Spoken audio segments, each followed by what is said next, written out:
In this week's episode, we cover all sorts of topics, the most important one being, don't forget about your 2025 crop marketing plan. With everything going on around the world from a weather perspective, it's giving you a chance, folks, to price some 2025 crop. Tune in to today's episode. Hey folks, welcome to the What the Futures podcast, where we break down complex market trends into simple, actionable advice. It's your quick guide to better farming decisions.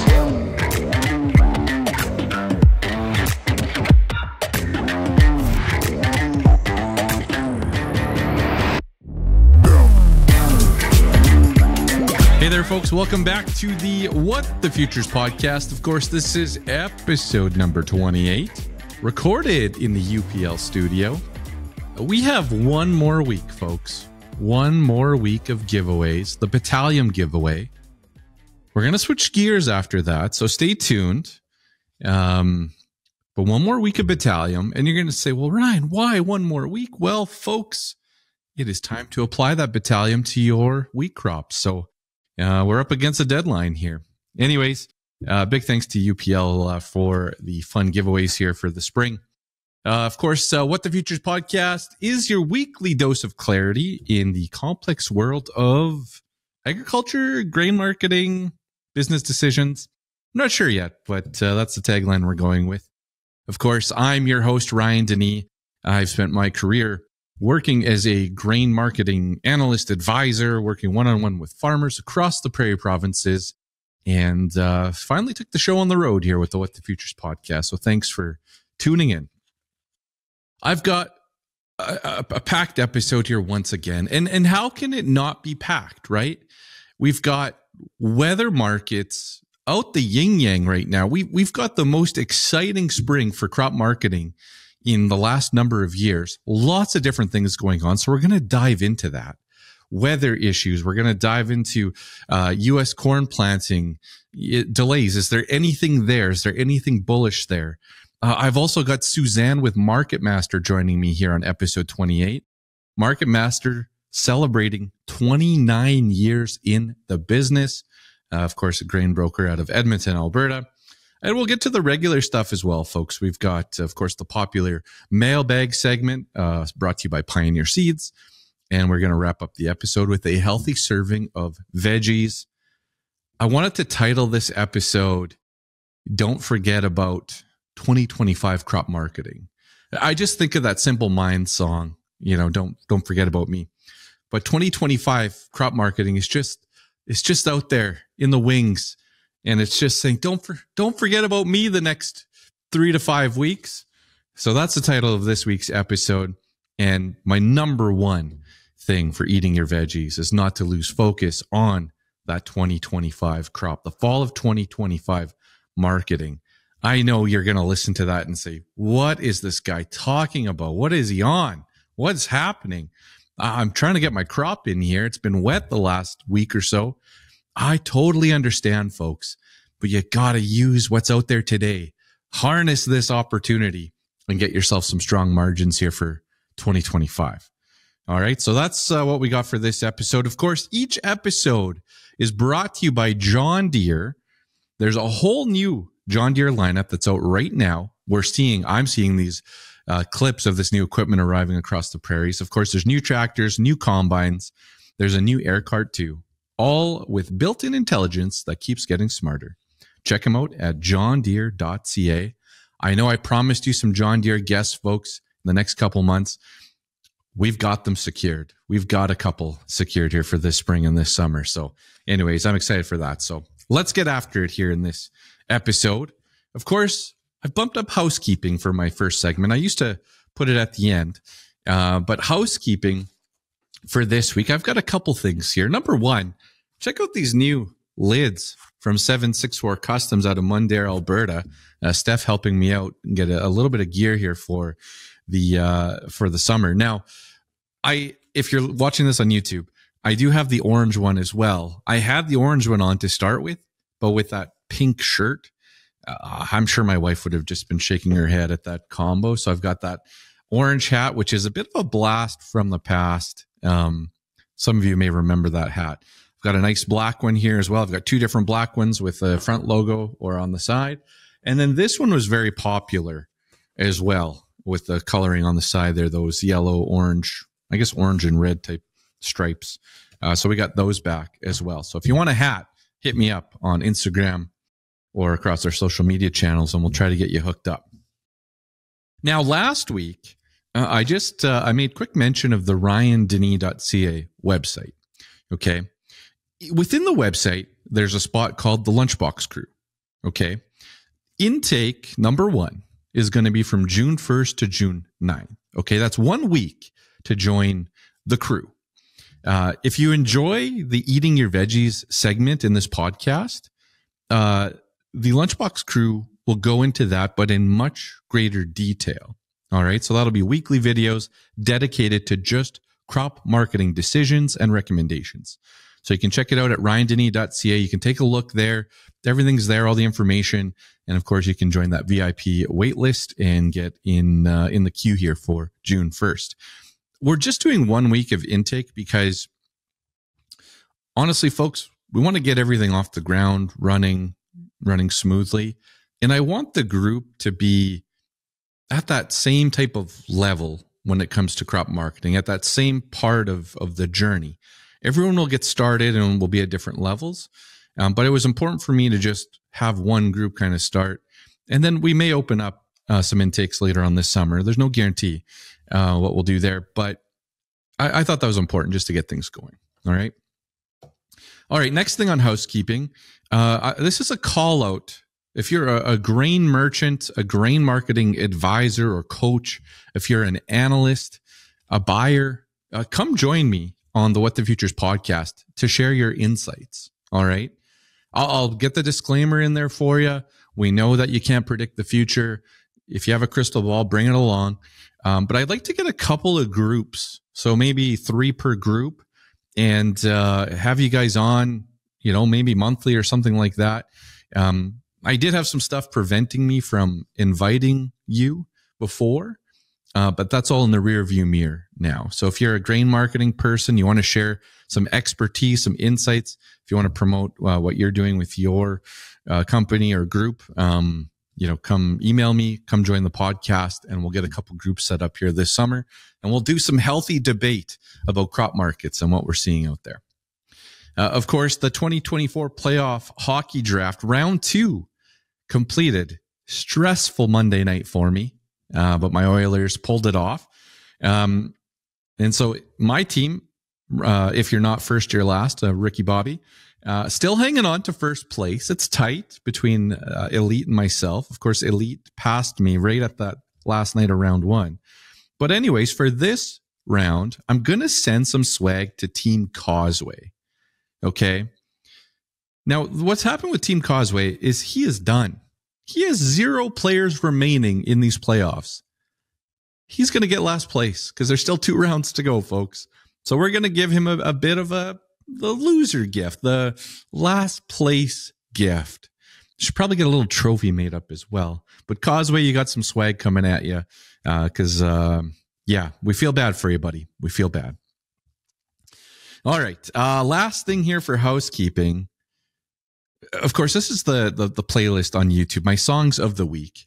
Number 1, Roller Coaster by Bleachers, one of my kids' favorite songs to jam to in the truck. And for the night shift, I'm going to go with Working for the Weekend by Loverboy because it is 24/7 out there now. It always is during planting and harvest, planting especially. But by the time you listen to this podcast, it's going to be May 24th, 25th. Next weekend is already June 1st. So working for the weekend, I know you're going to grind it out there, folks. Stay safe, stay sharp, stay healthy. Our farm, we're about 50% done as of recording, just over 50. We got a lot of canola to put in. We need a good week. But of course, this week we had some more rains, and geez, it looks like Mother Nature is going to try to pass last year's totals of rainfall just in the month of May. But we need the moisture too. So it's one of those things, but it's a grind out there for many. And we're going to get into provincial seeding progress here later on this episode. And yeah, I know it's a grind, but stay safe out there, folks. Get some rest in when you can. And I know it's tough out there. Now, let's see here. I had a little story about me being a bass player, but I've rambled long enough here. What are we at? We're cruising already. So anyways, let's keep it going. We're already at the 10-minute mark, and we're still doing housekeeping.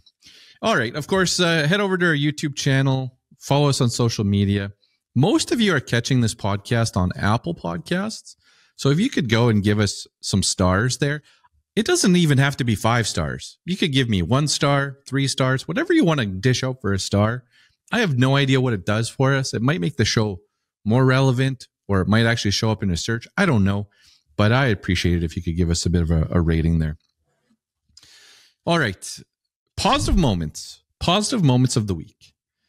So I got another, this is obviously a spot where I get a little personal with you guys tuning in each and every week, but I've got another one for you. Like 2019 was a son of a gun of a year for our family. Okay. But again, this is positive moments of the week.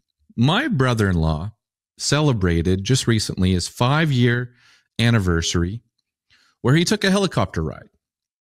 A helicopter ride that he has no recollection of. Okay. He was brought into the hospital. I thought that he had some type of, he did have a virus, but they didn't know what was going on in the local hospital. Anyways, they had called into STARS earlier that day. My brother-in-law can tell you the story, much better, or my sister can. But a guy in his mid-20s at the time, heck of a guy. So he goes in, and he's not feeling well. He goes in. The hospital didn't know exactly what was going on. So they ended up making a call into STARS earlier that day and said, hey, we just want to put you on alert here. We might have someone to transport later today. We're keeping an eye on this. Anyways, later on throughout that day, my brother-in-law has a terrible episode. STARS happens to be flying over the hospital at the time where my brother-in-law goes into this state of a medical emergency. And they just said, hey, we're just flying overhead. We're just checking in on this patient. Do we need to pick him up? And all this happens at the same time. And they said, yeah, we need you down here. STARS lands, picks him up, brings him to Saskatoon.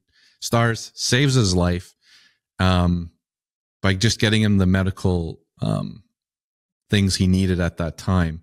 My brother-in-law, again, a guy in his 20s, ends up in the ICU. Everyone's trying to figure out what's going on. I head over to Saskatoon to go spend some time with him. And he pulls through. He makes it out. I've never been in an ICU department before. Not a place that you want to visit. Not a place that you want to see somebody in their mid-20s hanging out in, right? It's just a terrible place. But thankful for all the hospital staff, the folks over at STARS. He ended up having hantavirus. Cleaning up an old building, doing some work, hantavirus.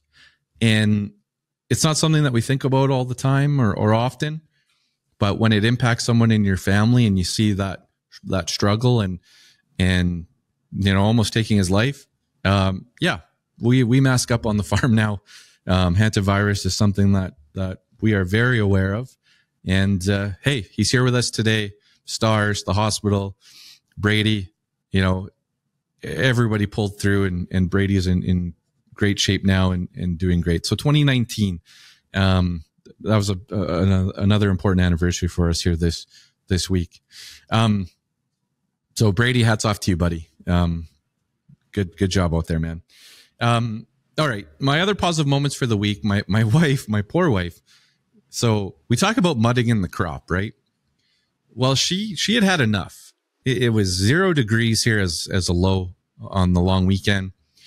It's raining. My wife is frustrated. She goes and muds in the garden. She's out there trying to bring the kids in with her. They didn't like the mud, so they're getting out of there. We've had more rain than normal. So my poor wife went and mudded in the garden. So that's one of my positive moments. That's great. It's a great picture. And then lastly, we took our kids bowling here because there wasn't a lot to do with the rains this weekend and the cool temperatures. So took a 16-month-old and a 3.5-year-old bowling for the first time. And like, I think we're going to probably have to get them in a league or something. Like, it was a blast.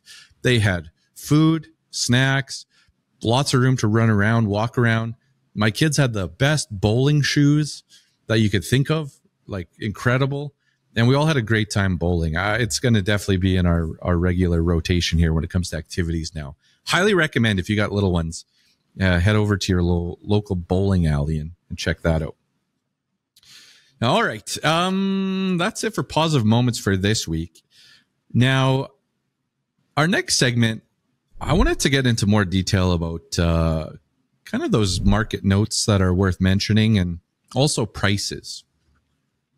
I know that this is an area I've struggled with over the last month, so I'm stepping up my game here for this week, and hopefully I can keep at it here for the spring and summer. But I've got just a couple of different prices to talk about here, some targets that have been achieved, and a few little stories to go around it. And then we'll get into the hot topic of the week, okay? So, let's start off with, so as of recording, we're recording this Wednesday.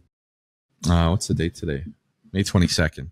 So the Russia Agricultural Consultancy, ICAR, they released their latest estimate of the Russian wheat crop for 24-25. And that came in at 83.5 million metric tons, down 10% from last season. Okay, so some additional cuts. Everyone's throwing estimates out there trying to figure out what the frost and the drought or the dry conditions have done to this crop in Russia. But I want to highlight at 83.5 million tons. It's down significantly, down 10% from last year. That's their estimate right now. But that does fall in line roughly with the 5-year average. So they had a really big wheat crop last year, but if you throw it is in the 5-year average. Now, global wheat ending stocks are forecast as well for ICAR to fall to a 9-year low. Okay, so 9-year low. We're looking now 83.5 million tons. Not everyone agrees with that number, but anyways, it's an important one to note here. And we're sitting here. We don't even know yet. We got a long ways to go in producing this Russian wheat crop, but as well as the Canadian crop. But the forecast is still for below average precipitation. So there's still room for this number to move one way or the other. But as I was reading this morning, I also read that this was from Oil World. They obviously picked up on this because if you're going to go and replant after a frost event, are you going to plant spring wheat? You know, maybe. But their note was that it was oil seeds being planted in their place. So more soybeans, more sunflower. So again, time will tell. We'll see. But anyways, folks, there's still room for this wheat market to move, and room for this production total to move in Russia as well. So that's the latest this morning. Now, what does this do to price across the prairies? Well, we saw a $10 bid in central Alberta for old crop hard red spring wheat. We've seen some 950s in Saskatchewan, 950s in Manitoba as well. I can't for certain say that there was above those levels across Saskatchewan and Manitoba, but I wouldn't be surprised if you could add a dime or maybe 15 cents to that. And the $10 for old crop in central Alberta, that was going through a broker as well. So that wasn't a posted bid from a line company, but the 10s they're out there. For new crop, we've got 975 in the mix for winter of 2025 in Alberta. So, you know, winter of 25, so you'd have to store that for a little bit. For fall in Manitoba and Saskatchewan, I saw just north of $9. I can't confirm any 925s out there yet. Maybe you can, those tuning in. You could send me a message and let me know what you've seen for fall of 24 for the highest price. But just to give you an idea here, we're north of 9 for fall. We're approaching high 9s for winter, spring of 2025. Hey, there's some profit in there for you. So take a look at that. Malt barley, switching gears now, malt barley in Central Sask, This would surprise me. It actually bumped up to 685. If we're going to talk about planting delays here, which we will in a second, you tend to plant more barley in that type of scenario. But anyways, I'm not going to complain. Central Sask malt barley new crop price 685. That's a nice healthy little bump there. Also seeing a little bit of a climb in old crop feed barley at 575, delivered to line companies, G3 to be more specific. And this is in central Saskatchewan as well. I was looking for a 6 in Alberta, central Alberta. Of course, you're north of 6, delivered down to Lethbridge. But I haven't seen that. But line company action picking up here on barley. I'm not sure where that's going. Nice to see, because we are still going to carry over a lot of barley, folks. Don't be one of those. We're going to talk about it here in Eating Your Veggies later on in the episode. Now, let's just switch gears to planting delays. So for the first time here this week, I saw, mention of the trade, lightly talking about these planting delay concerns across the prairies. 2017, where I live, 2017, my area was brutal, absolutely brutal. We saw people floating crops on, planting crops all the way to the end of June. Okay.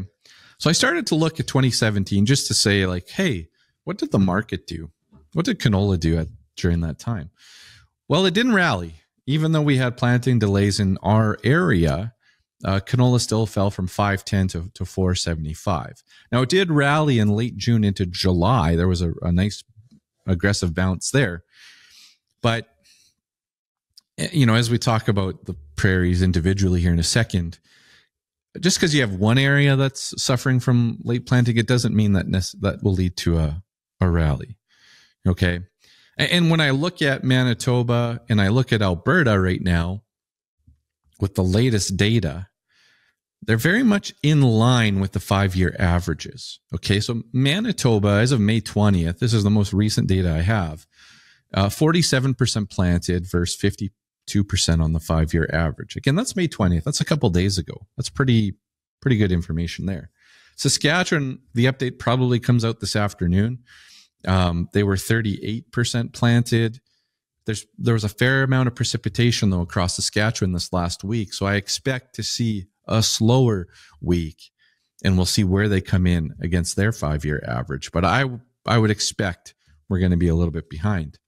Alberta though, our friends up in the Mighty Peace region, they had a heck of a spring run. You look at the Alberta numbers, southern Alberta, northern Alberta, basically neck and neck for percent planted here.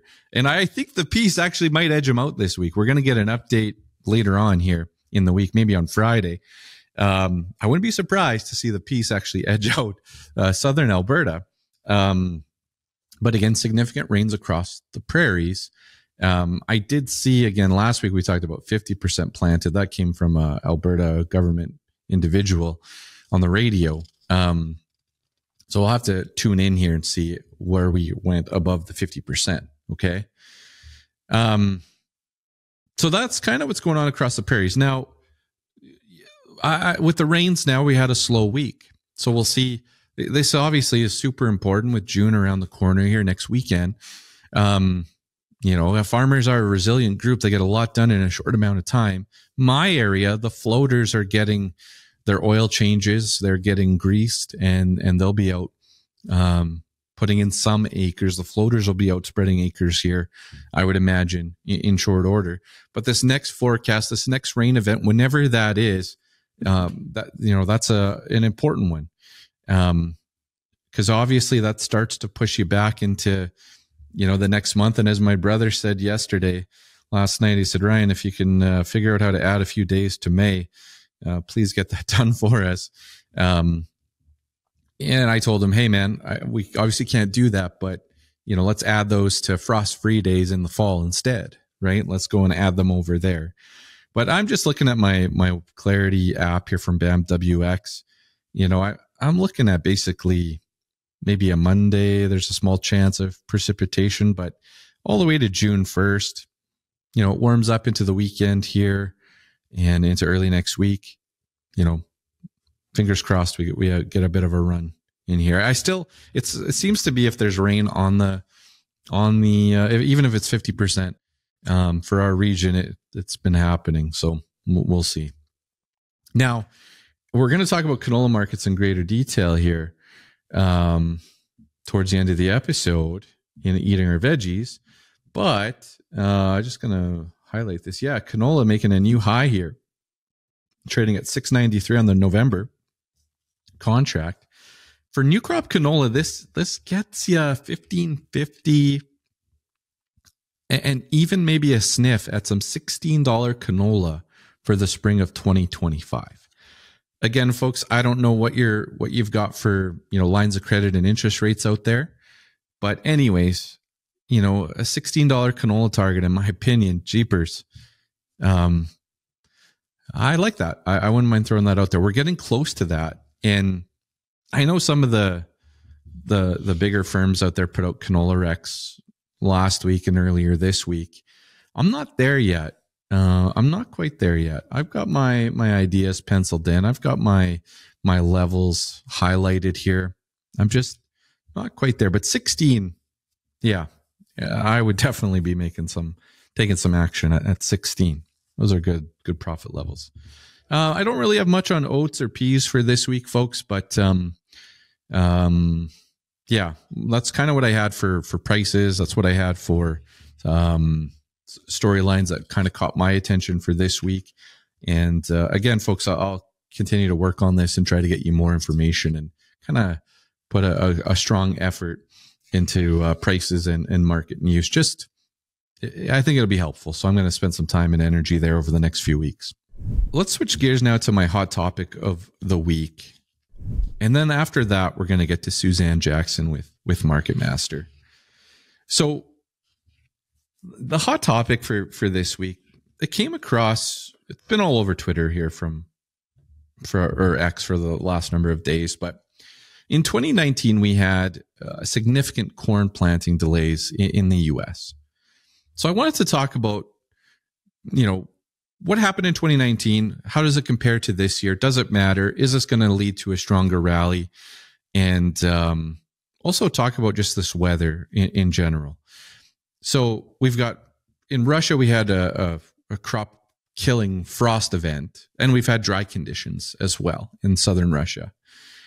India is experiencing some pretty extreme heat here as of recording. They've had a very warm, hot week, which isn't good for populations, isn't good for growing crops.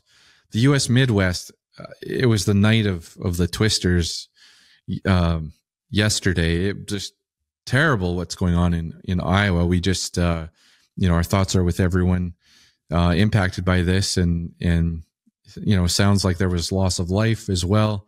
I know a few things I saw on social media and in the news showed, tornadoes going through major urban areas. So just devastating hail events, devastating twisters, massive amounts of rain. They're now saying the drought in Iowa is over. Some areas getting 5 inches of rain here the last couple of days. So we've got extreme weather in the U.S. And then, of course, the prairies turning a little bit wetter, Mother Nature's trying to get rid of this drought nice and early for us in the spring here. But it's been a wet week, slowed things down everywhere, and we'll see where this goes. So anyways, corn planting pace in 2019 or verse 2019. So right now we're 70% planted, U.S. corn 70% planted from the USDA. That was the latest update. The 5-year average is 71%, and the 10-year average is 76%. Okay, so 70 versus 71 and 76. If you look at historicals for this week, farms in the U.S. typically plant 10 to 11% of their crop. So that would get you into the 80s. Okay. Now there's also talk about poor planting conditions. We'll get corn conditions next week, I believe, but mudding it in, going in not ideal conditions, the impact to yield, what could that be? Well, Scott Irwin, who I'm going to double check, but he's an economist out of the University of Illinois, I believe. I'm just going to double check that real quick. He actually has a great book out as well. University of Illinois, agricultural economist. So he put some stuff here on X, and very interesting. So he's got some slightly different numbers. So he was about 74% planted was his number. So he says 26% of the crop will be planted late, which is 8% higher than normal. This would pull yield down by 2.8 bushels per acre, settling at 179 to 180. This is in line with most trendline yield estimates. So his research, his data shows that 8% higher than normal. That's how much corn will be planted later. And he's pulling the yield down by 2.8 bushels because of that. Now, also note here, crop insurance cutoff dates are coming up, and we're starting to get talk of prevent plant acres, unseeded acres, corn switching to something else. That's all starting to hit the headlines, okay? But if you want to go back to 2019, this week in 2019, 49% of the crop was planted. Okay, so compared to 49% back in 2019. As of June 2nd, it was 67%. So we've got another, as of recording this, another week. So we got 2 weeks of planting data that we need to get in here. Are we going to be at 90%, 85, 90%? Are we going to be struggling to plant the crop here over the next couple of weeks in the US? Time will tell. But back in 2019, we rallied a full $1 a bushel, just north of that, in corn, peaked in mid-June. And so I sit here today, folks, when I look at this storyline, the reason it's my hot topic of the week is I don't want you to get too bulled up right now on this story, because we are much further ahead. We're still behind the 10-year average and the 5-year average by a little bit. But the next 2 weeks, super important. But let's keep an eye on what we get done, what they get done down in the US here the next little while, because it's not the same. I don't expect to see as dramatic of a rally. But, if we're sitting here at the end of May or into early June, and we're starting to see, a rain event later this week, which I think is expected for many in the US. We'll see when the next one is after that. It could get quite important here. And it is important over the next couple of weeks. So I just wanted to highlight some of the stuff out there, where it compares to, and compared to 2019, different thing going on. But, where do we get to here by that first, the 1st of June, and what does that report look like after that? That's where it gets really, really interesting. Okay. So that's it for my hot topic for this week. We're going to get to Susanne Jackson with Marketmaster, again, celebrating 29 years. After that, we've got the mailbag, UPL update, and then eating your veggies is quite packed here as well for this week. So hang in there. Let's get to Susanne Jackson, and we'll come back in a second. All right, I've got Susanne Jackson joining me with Marketmaster. The last time we had Susanne on the show, I was dressed as an elf. So I guess I was back at Christmas time, Susanne. Yes, and your hair looks much different this time.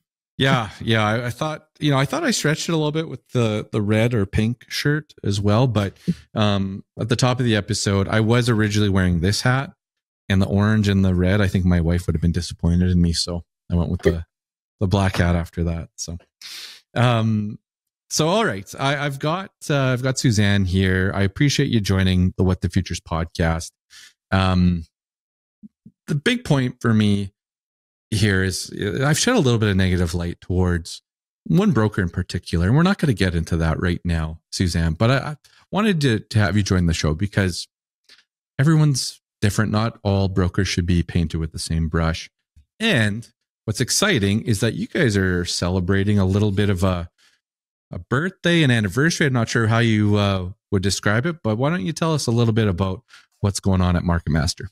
So this week is going to be our 29th birthday / anniversary. Wow. Yep. Long time in the making. Now, I'm not the original owner, obviously. Yeah. But yeah, so we have been in business, officially incorporated for 29 years this week. Oh, congratulations. That's, I think about all the companies in ag that have come and gone in 29 years, and it's an industry full of consolidation. So for 29 years at Marketmaster, that's fantastic. So you must be doing something right over there. That's great. We sure hope so. I mean, it's a big industry to be in, and definitely hard to stay around for that long. Yeah, 100%. Like, what does it take to stick around for 29 years, to be, relevant here for 29 years and doing a good job of it? Like, I guess, what's it take over at your place? Well, you know what? The biggest thing is we try to build relationships based on trust.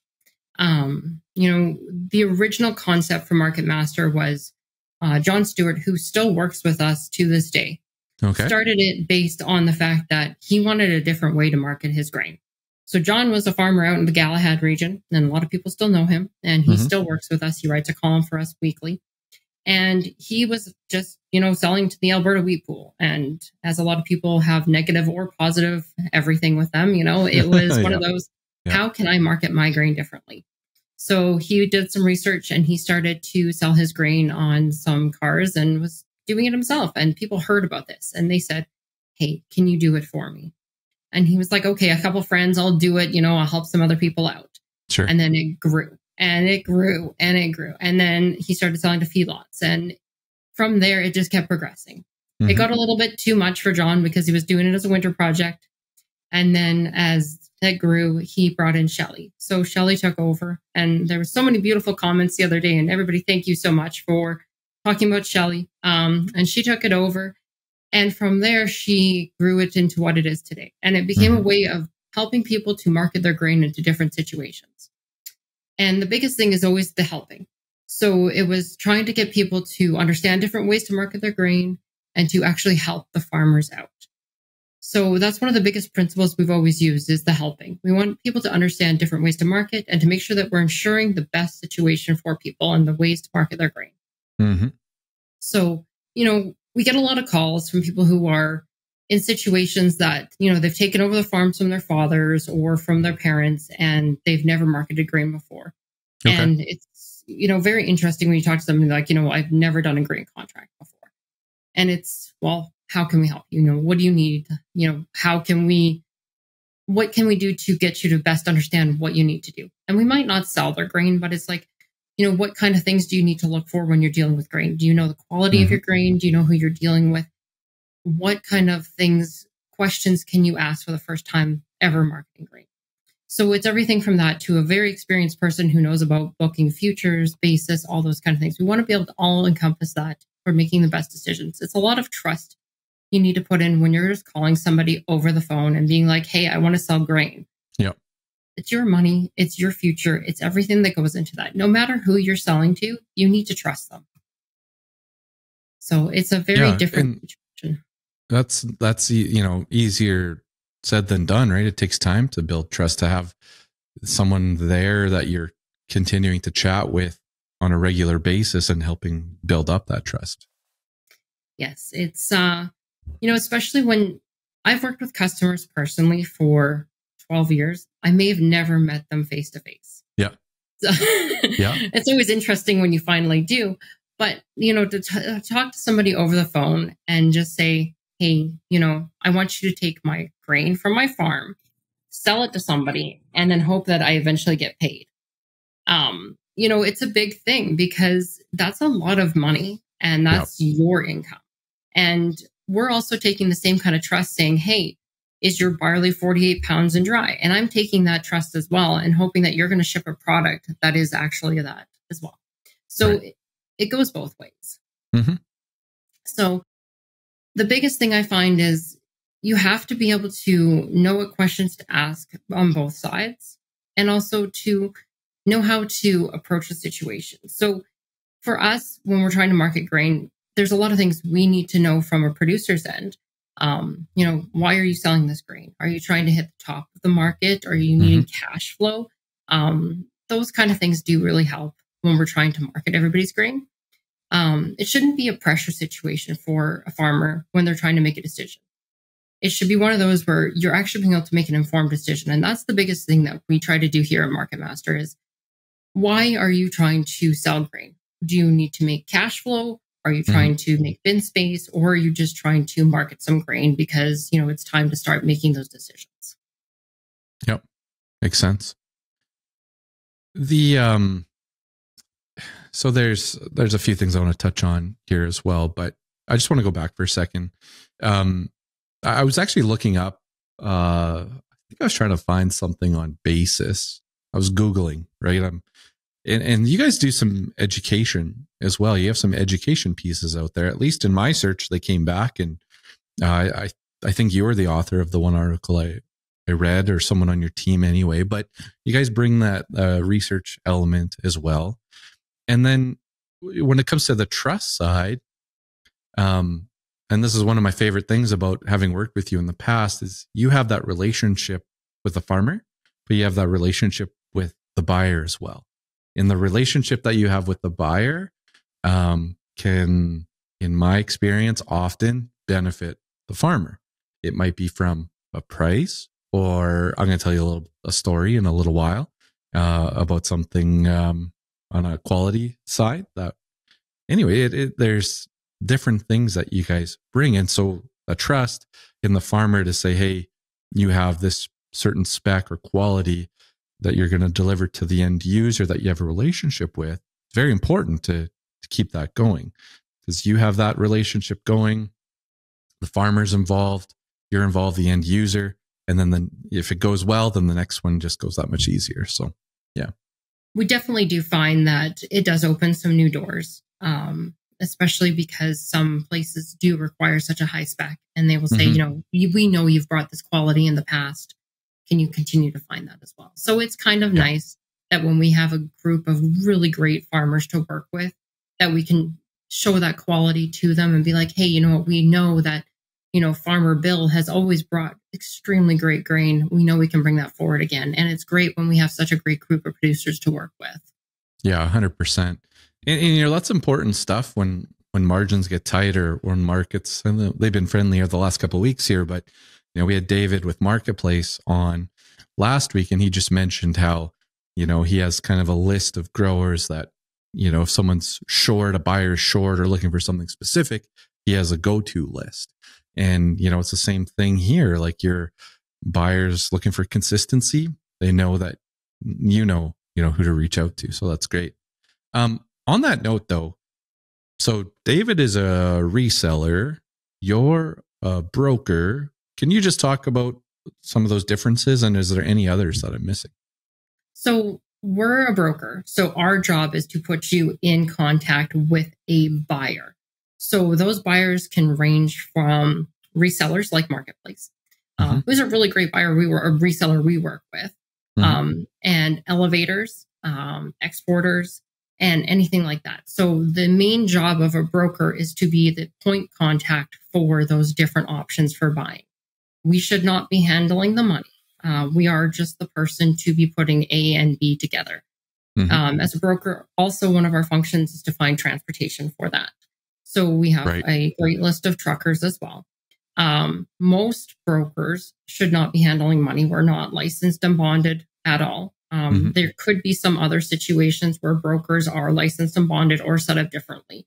Now, in our case, we do work with a group of licensed and bonded resellers, feedlots, which are not bonded under the Canadian Grain Commission.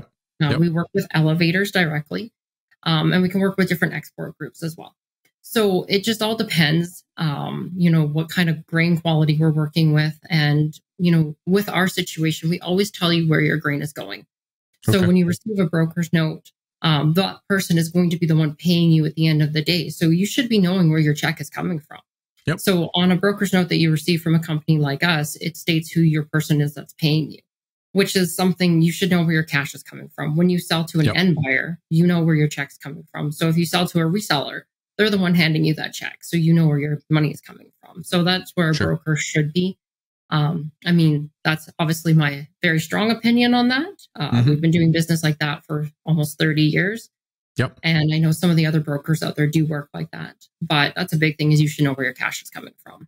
Yeah, 100%.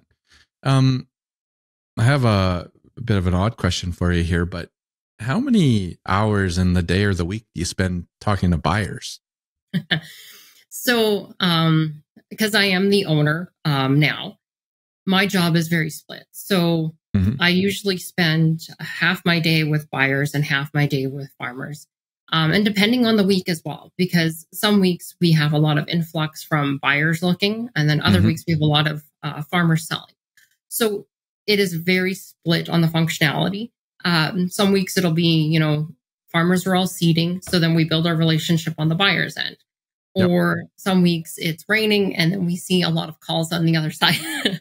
So it changes a lot. But we are a very small team. I'm not going to say we're a huge team, but we keep our team very small just because we don't need to have a lot of people working for us.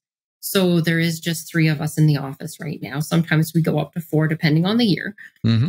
So we do keep a very close relationship, and everybody discusses stuff with the buyers. So we're about 50-50 buyers and farmers. I think that's such an important thing to highlight, though, because, if you think about it as a farmer, are you going to spend half your day or half your crop marketing time, phoning buyers? Like, how much time are you spending? Are you seeing all the buyers out there? Like, that's an important one. And I know for me, I'll message you and say, hey, what are you seeing for flax on X month or 3 months? Like what? And I know that you've basically got information from multiple sources. You're my one phone call, and maybe you've made 2, maybe you've made 6, maybe you've made 12 calls on your end. I don't know. But that's the cool thing for me, is to put that out there and say, okay, well, I'm looking to sell this commodity.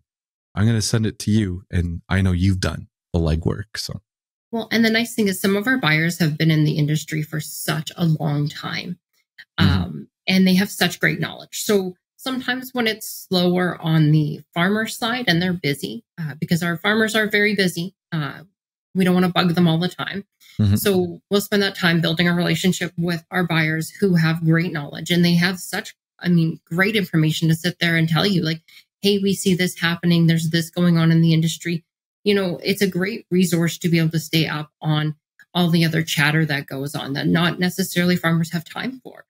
So you get to hear about anything that's going on between, why futures are going up or this, because some of our buyers just have such a wealth of knowledge that you need to be able to sit there and talk with them sometimes. Yeah.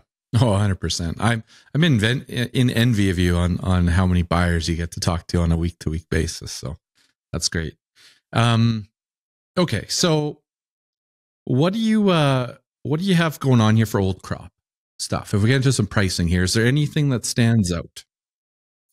So right now, basically the hot commodities that we're seeing is feed wheat, red feed wheat in particular. Edmonton area, one of the big things that we're seeing is CPS is trading for around $9 picked up in the yard in your pocket. Nice. So, you look at hard red, the variation on the pricing of hard red is anywhere from $9.40 delivered to about $9.60, $9.70 delivered. Okay. So that gap is only about 30 to 50 cents, which is a very narrow gap from hard red to CPS. Kind of nice if you've got CPS they're sitting on. 100%. Yeah, definitely. Hard red's doing pretty good too. I don't know. It's going to be interesting to see where these markets do go.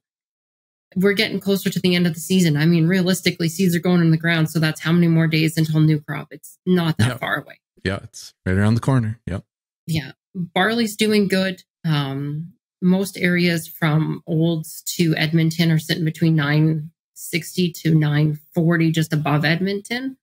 There are some elevator specials on. I've been hearing as high as $5.70 delivered. If you want to get stuff gone and you're bored this week because it's raining, call up the local elevator, see if they've got immediate delivery, take advantage. Right now, does it seem like there's any reason for pricing to go up? I don't know. Nobody has a crystal ball, but it's a good price. I think there's going to be some barley carried over. So the message I'd have for growers is don't be the one who, in this situation walks away from a 570 when new crop is 50 cents lower than that, probably, right? Something like that. So yeah. Okay, cool. What about for new crop for fall of 24, or is there anything for fall of 25 on your radar? You know what? Right now, new crop barley is actually not doing too bad. Edmonton area, we have been seeing some 530s to 540s picked up in the yard trigger. Okay. Which is really good. Mm-hmm. New crop for wheat, I mean, it's still a pretty good price.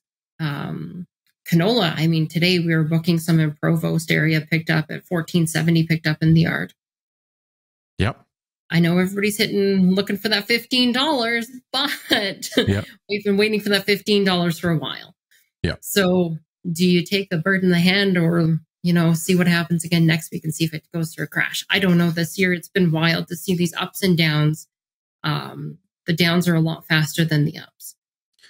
Well, I know that I heard this morning that Cargill Camrose basically filled up for June now. So it's July and August that's left, for the most part. Bunge, they've been, they don't post a price anymore. So I'm assuming they're sold out. But anyway, yeah, that's, hey, $14.70, add some freight to that, $15 canola. We all would have took that deal a couple months ago. We would have signed on the dotted line right away. So, all right. Yeah. Okay. Anything for fall of 25 yet, or is that quiet? We've been getting questions for rye for 25. Okay. Haven't been able to price anything yet, but people are looking. Definitely seeing a lot of opportunities on peas for this year for 24. 24 peas. So, okay. Yeah, peas are a very hot commodity. If you have any in the bin, I'm not sure why anymore. Yeah. So that's going to be ones to keep looking at. It seems like green peas for the next couple of years, seeds short. So I think that's going to be one to keep an eye on for 25. We're definitely seeing a lot more people going into faba beans. So it's one to keep an eye on. I don't know where that's going to go because there's a lot more acres going in of those. And it'll be one to keep an eye on for your rotations for 25. Okay. Those are kind of the hot things. Is definitely changing around as usual, very fast. All right. Sounds good. Well, I know you're busy. I know the phone's rang a few times, so probably an anxious buyer looking for coverage. No, it's all good. So I've got just a quick story for you about an experience that I had with a farm through you. You probably don't know the story actually yet. You'll remember, as I get going. But so I had a farm I was chatting with. They sold some winter wheat through you. I don't even know who the end user was in this situation, but a great end user as well. Got a great price for this winter wheat. And I think they did let's say it's 10 loads. It was 8 or 10 loads. It was significant. Sample goes in. Everyone checks quality. It's all good. Sample looks good. Here's the price. Away we go. First 2 loads go in. Unload. And the buyer looking for very specific specs. First 2 loads don't make it. So the phone call, hey, where did this come from? It's not quite exactly like the sample. What's happening? And as a farmer, they sit here and say, okay, well, I'm not sure. It's all in the same bin, whatever, but something happened. And so the farm's sitting there expecting to get some type of penalty, some type of discount on those loads. Some type of financial implication. And what ends up happening is that those 2 loads that go get settled for the contract price, no discounts. I'm sure you did something on your end to help out that situation, but there was no discounts or anything like that. The contract, they were able to just, close that off and move on from it. And the buyer went and found the quality they needed elsewhere. And so, yeah, the farmer had to go and sell it again, but they ended up selling it. It worked out fine for everybody. But what stands out to me is I would have bet my, a lot of money that there was a discount coming. I think I even told the grower what the discount would be, and I thought it was going to be significant. And there was nothing. It was just like, okay, let's try again next time, and away we go. So, yeah, that's my story. Last one for you. 29 years. Are you guys celebrating at all? Is anyone going to bring in like donuts or anything like that? Yeah. Well, it's shocking. Ever since COVID, and I hate to bring up COVID because it was a weird old time in our lives. Oh, yes. We all work remotely. So, yeah. So I'll get a donut and celebrate by myself and send one to the girls. Yeah, exactly. Yeah. You know, I get it. Yeah, for sure. It's so, you know, we all, the nice thing is we all have video phones, so we get to see each other when we call each other. But otherwise, yeah, it's just one of those that we have such a great working relationship. But during COVID, we all went remote because trying to have an agricultural business in the city and explain to people that we're exempt from the COVID laws. We got a lot of calls. Your neighbors would have been all over that one. Yeah, for sure. So we stayed remote, and it works well. And it gives us lots of sample drop-off locations and stuff like that. Oh, that's true. Yeah. But I managed a team in the US and Canada during that time, right? And I only met people across the US via Zoom, so I get it. But well, thanks for joining us. I don't know if I ever met Shelly in person. But I heard a lot about Shelly in my travels, and she's a special person. The farmers still light up when they talk about Shelly, and so yeah, I thought that was great. Just putting a nod in there for her as well, building that business up. So. Yeah. You know, it's, I have to say, I was very lucky to have known her almost all of my life, and to be able to continue something on that she would have been very happy to see continue on. It was her baby. Mm-hmm. And we continue it on the same principles of trust and honesty. And I can say that to this day, I can live my life saying that we continue it on those same principles. So I'm glad to hear that people appreciate that. Yeah, you bet. Awesome. Thanks, Susanne. Thanks for joining me. You're welcome. You have a great day. You too. All right, folks, it's now time for our popular mailbag segment, sponsored by Pioneer Seeds. Now, this month and for the summer, we're giving away an Igloo 3-gallon bucket cooler along with a breakaway Bluetooth speaker. So that's what we're giving away here the next couple months. I know you've been busy planting crops here this last week. It's busy time of year, but I did get one question that came in, and then I did steal one here from X because it just sets up really nice what I want to talk about this week. So anyone that has asked a question this month, you still have time. The cutoff, I'll put it at next Wednesday, but everyone that asked a question here in the month of May, going to get their name entered. Someone's going to win this bucket cooler along with this Bluetooth speaker, and then we'll get started again for the month of June. We had some great questions come in this month. Again, if you have questions about business decisions, crop marketing, crop inputs, anything is on the table. I'll even bring in a friend to help us out here as well. Ryan at whatthefuturespodcast.ca. That's my email address. Happy to shed some light on whatever questions you have. Now, I had one come in from Alden. And his statement, first of all, it says, don't price new crop grain until the new crop basis approach the old crop basis. So this is from, I believe from John DePutter is what Alden says. So he says, John DePutter says, don't price new crop grain until the new crop basis approach the old crop basis. What are your thoughts on this theory? And have you heard of this before? Well, Alden, number one, I have never heard of this before. In fact, I'm somewhat confused by it, and I believe there's got to be a little bit more to the story. Now, when my simple mind just thinks about this, and I have a lot of respect for John DePutter and what he's done here over the last number of decades, but when I look at new crop basis approach old crop basis, I'm confused a little bit because the way I see it, like, number one, I'm way more concerned about futures than basis. So when I'm coming up with a grain marketing recommendation or a pricing decision, I'm definitely focused on what futures are doing, because basis, in my opinion, there's ways to go pick up, you know, 5, 10, 15 bucks a ton. You know, there's times to look at locking in futures, leaving basis open, you know, depending on what you think is going to happen with wheat demand and currency exchange. But I'm hyper focused about futures, not as much about basis. But when I think about this, when I looked at it, like I was thinking of fall of 2025, for example.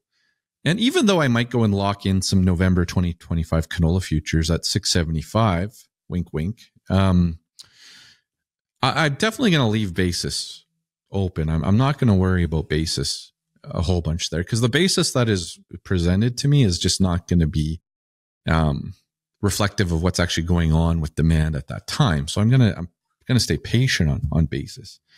But when I look at basis levels, I view that old crop basis actually goes to meet new crop basis. New crop basis is like the ugly one, right? It's the one that is not going to be as good because there's a fresh crop about to be harvested or is being harvested at that time. And so, like, if I see a canola basis right now of a 0 for this summer, or -10, and then I see a -20 for fall, again, just simply I'm expecting that basis is just going to approach the fall basis, which is worse, and not the flip side. So I'm sure there's more to this. I'd like to dig into this. I did ask a few other analysts out there what their thoughts were around this. I couldn't get nobody had any real clarity or insight, but I'm sure there's more to this and more behind the scenes. So I'm going to keep digging into this, Alden, and see what exactly this strategy is, see if I can make sense of it as well. Now, the second question I actually just stole off X. And on X, someone asked yesterday, who's pricing fall of 2025 canola right now? Who's pricing fall of 2025 canola right now? So that was the question. And I was reading the comments, and like the one gentleman said, well, you know, if we were all doing it, then prices wouldn't be climbing and they would be falling. I don't know, I guess, but you're just not all going to do it anyway. It's just not how this works. So anyways, NOV of 2025 canola is trading at 670. Okay. That's a fresh new high. The first recommendations out across the Prairies, not me, right? Not me, on this one, but we did see a few, firms out there at like 625 get a little bit excited. Anyways, currently at 670. And hey, like I mentioned the last number of weeks about wheat, you should start taking a peek over at 2025. And we're going to have a fertilizer price here in the next, I don't know if we'll have one next episode, but in the next couple episodes, we're going to have a summer fill price for urea. We're going to start to do some math here and figure out some margins. But hey, over the next 3 weeks to a month, 100% you should be pricing fall of 2025 canola. So I'm with you, man. I love getting some margins locked in for next year. I can start looking at wheat, canola. I can start building a very profitable book. But the answer is who's pricing fall of 2025 canola. He's right. There's not many doing it. But just because not many are doing it doesn't mean you shouldn't. Okay. Spring seasonal trends, spring rally, got all this stuff happening right now that's rallying markets that next month could not be there anymore. The corn planting, slow planting is not going to be there next month. The Russian weather, the frost is not going to be there next month. How does the crop recover, or what do they plant in the meantime? We'll get, more information on. And then also the delays here across the prairies, like all this goes away next month. So just keep that in mind. This rally is not here to last. That's not how it works. Okay. So anyways, I thought that was a great question to put out on X. Someone, sticking their neck out there, putting that out and getting some conversation going. So I thought it was neat. I want to throw it in here as well. All right. So that's the mailbag segment by Pioneer Seeds. Again, email me questions. I appreciate it.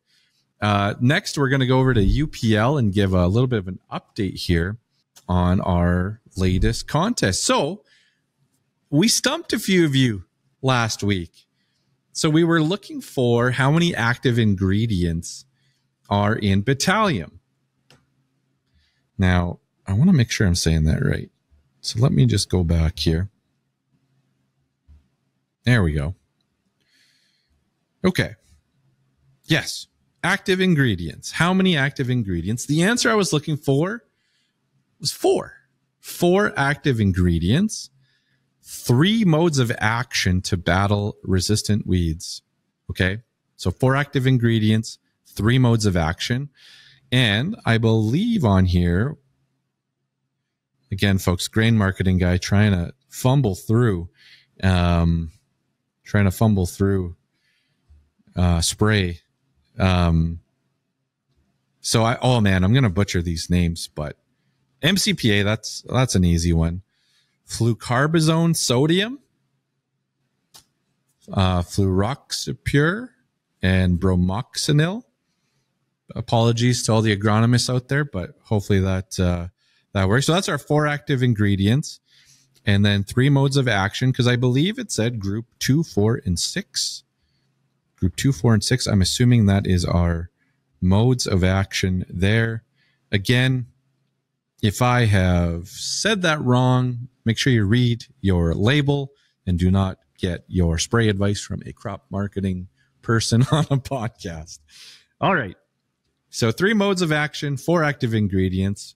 Come on down. Colin Boonder, you are our winner. 40 acres of Batalium to spray on that big wheat crop you have growing in the, South Edmonton, I guess is where you're at. So congratulations, Colin. We are down to our final week now of Batalium, but don't worry, folks. UPL has us covered in June as well. I'm going to get into some of those details next week. Lots going on with What the Futures and UPL leading up to Ag in Motion. All right. Batalium. Again, one more week of Batalium here.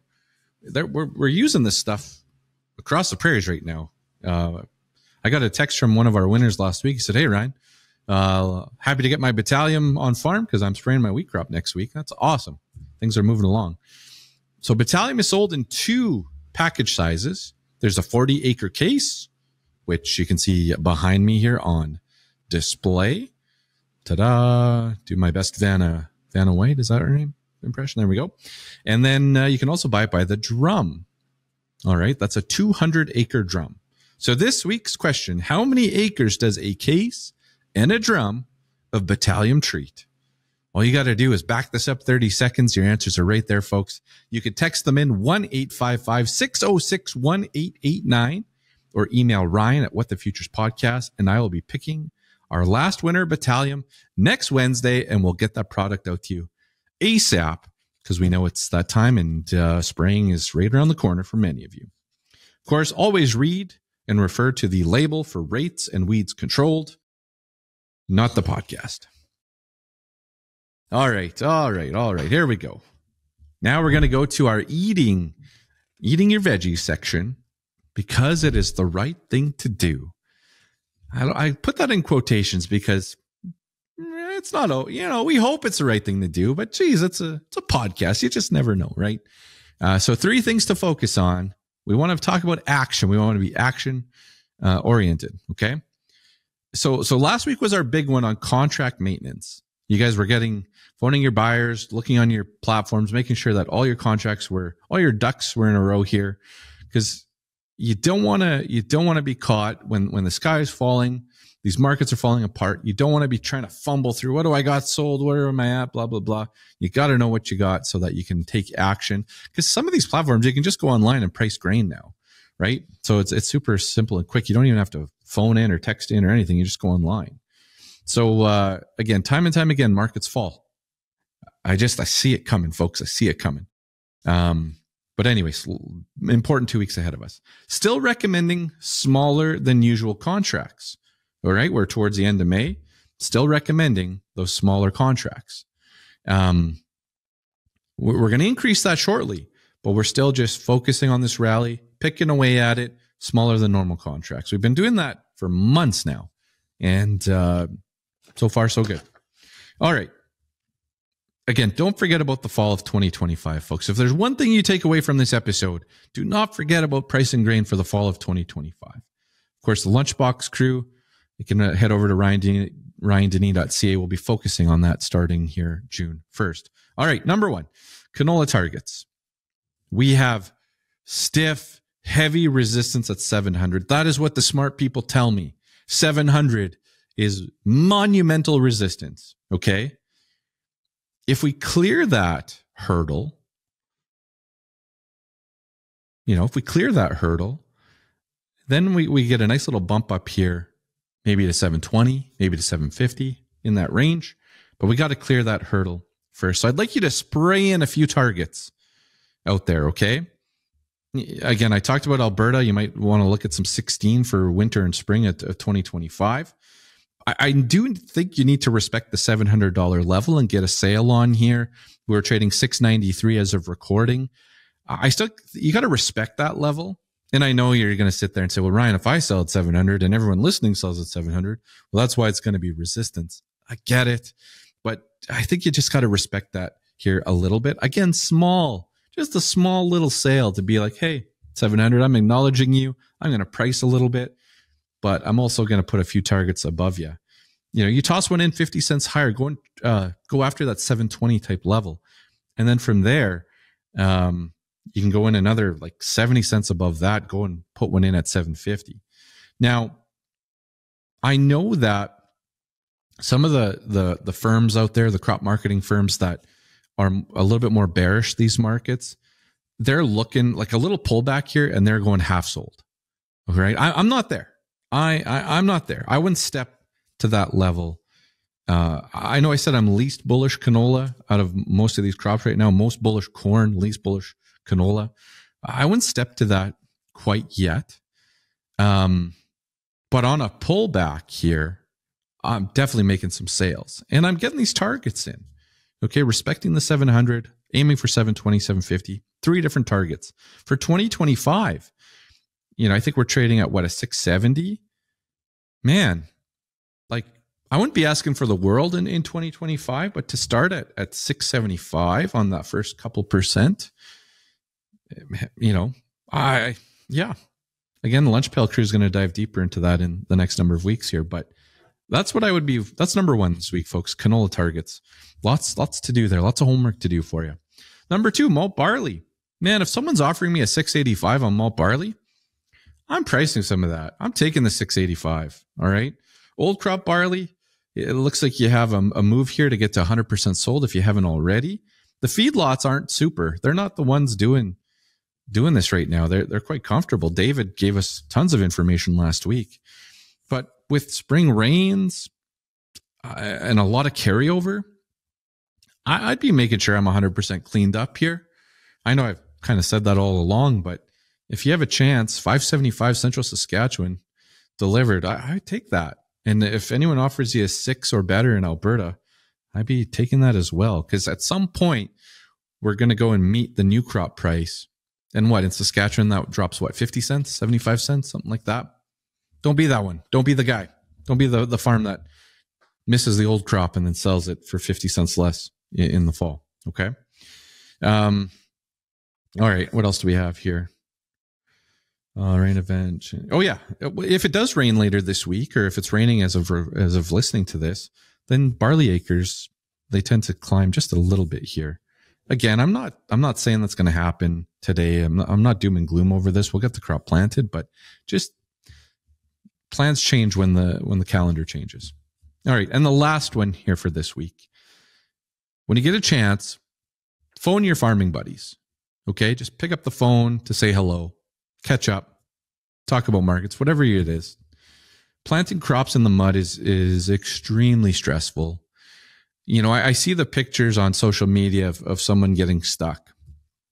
And, I saw there was an injury, someone getting stuck and an injury resulting in it as well.